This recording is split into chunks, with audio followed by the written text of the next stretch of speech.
Welcome to the Greenlawn 5th grade math show. Here's your host, Troy Hobson. Thank you for joining us on today's show. We're going to spend some time today talking about all the great work y'all have been doing over the past week. We're going to go over the solution of the last problem of the day. We have a special guest who's coming to give a few extra shout outs. And then we're also going to give the new problem of the day.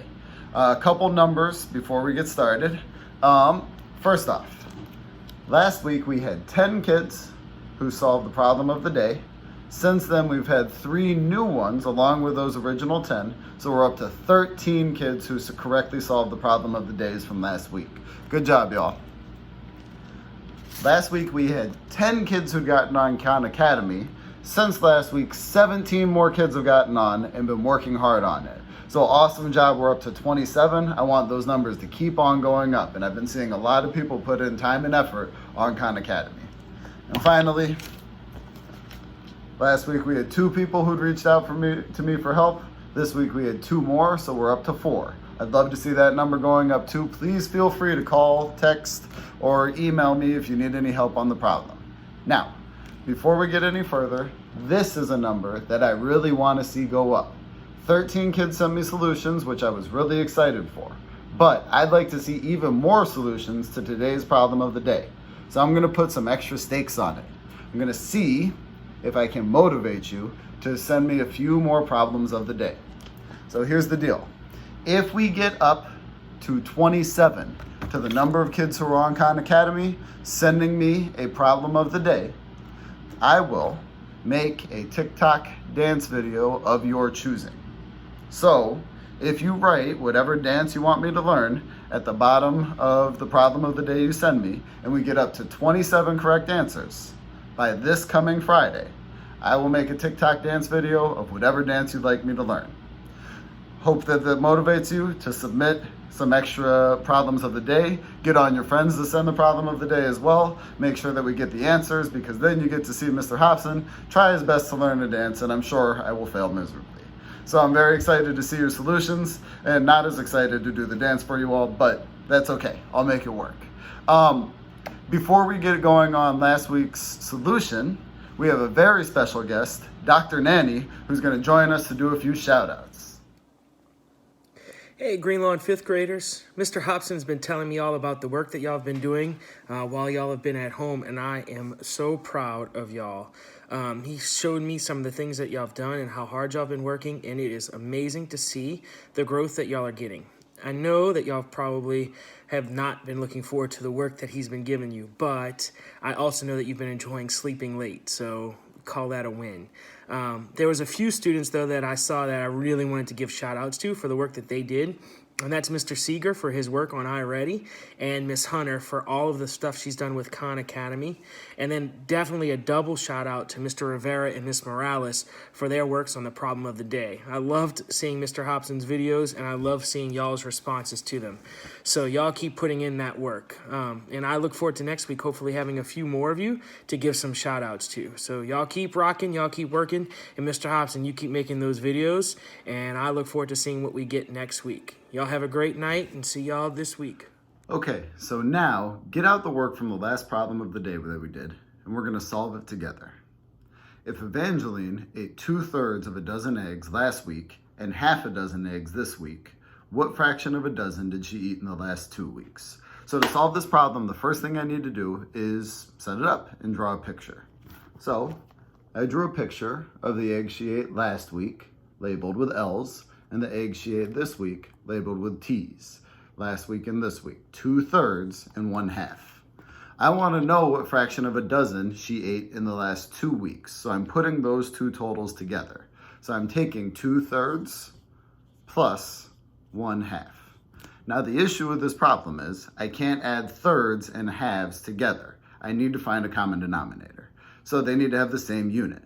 So I'm going to think to myself, what do 3 and 2 both go into? Well, 3 and 2 both go into 6. So I can change 2/3 and 1/2 into something over 6. Just like this. 2/3 and 1/2 equal what out of 6? I can show that on my picture by splitting what I had last week in half I can show that on my other picture of a half by splitting that into thirds. And now my pictures look like this, and you should be able to tell what the equivalent fractions for each of those would be. 2/3 can change into, if I multiply by 2 over 2, 4/6, and 1/2 can change into, if I multiply by 3 over 3, 3/6. So now I can combine these two amounts. Basically, I'll take last week's eggs and put them on to this week's eggs, and I'll end up with 7/6. 6/6 here plus another 1/6. So 4/6 plus 3/6 is 7/6. Or if I wanted to write that as a mixed number, I could change my 7/6 into 1 whole and 1/6. So 7/6 equals 1 and 1/6. Now, most of you who sent me answers got this part of the answer correct. All right, Evangeline ate 1 and 1/6 dozen eggs. The next part was a lot harder. The extension I made difficult on purpose to challenge those of you who really wanted to challenge yourself. So don't feel bad if you didn't get it, but I'm going to walk through how you could actually solve this. So we're imagining that Evangeline had 2 dozen eggs. How many eggs does she have left? So basically I'm taking 1 and 1/6 away from 2. 2 minus 1 and 1/6. And using my picture, I can actually see the answer right here. If I started with 2 whole dozens of eggs, and I took away 1 whole and 1/6, all these squares over here are what are left. I can also rewrite my 2 in a different way to make this problem easier. If I took 1 whole away from 2, it would change to 1. If I added that back in as a fraction, I could write it as 1 and 6/6. So 1 and 6/6 minus 1 and 1/6 would equal, well, 1 minus 1 is nothing. 6/6 minus 1/6 is 5/6. So that would equal 5/6. Evangeline has 5/6 of a dozen eggs left. And then the final part of this was how many eggs is that actually? So what we need to know for that is how many eggs are in a dozen. And we know that there are 12 eggs in a dozen, so I'm figuring out what is 5/6 of 12. You can do that in a few different ways. I like to write it like this. Just imagine it as a dozen eggs. 1, 2, 3, 4, 5, 6, 7, 8, 9, 10, 11, 12. So a dozen eggs right here. And split it into 6 equal groups. 1, 2, 3, 4, 5, 6. If I just said how many eggs are in 5 of those 6 equal groups, I can see there's 2 eggs in each group. So there are 10 eggs in 5 of the 6 equal groups. So 5/6 of 12 is 10. And I'll put a little dot in those 10 eggs to show my answer. 5/6 of 12 is 10. So Evangeline ate 1 and 1/6 dozen eggs. She has 5/6 dozen eggs left, and that comes out to 10 total eggs. Moving on to the most important part of the day, whether or not you get to watch Mr. Hobson make a fool of himself learning a dance of your choosing. It all comes down to whether or not 25 of you can answer today's problem of the day. Greenlawn has been out of school for 2 weeks. How many days are in 2 weeks? How many hours? How many minutes? How many seconds? Now this is days in 2 total weeks. Days in 2 total weeks. We're not counting hours of school versus hours at home. We're counting 2 full weeks, full days. How many days, how many hours, how many minutes, how many seconds.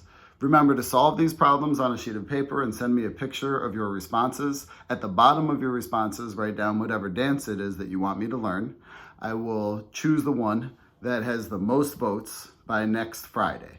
So send me your answers and send me your responses to troy.hobson@jpschools.org or to my phone number 504-356-1338.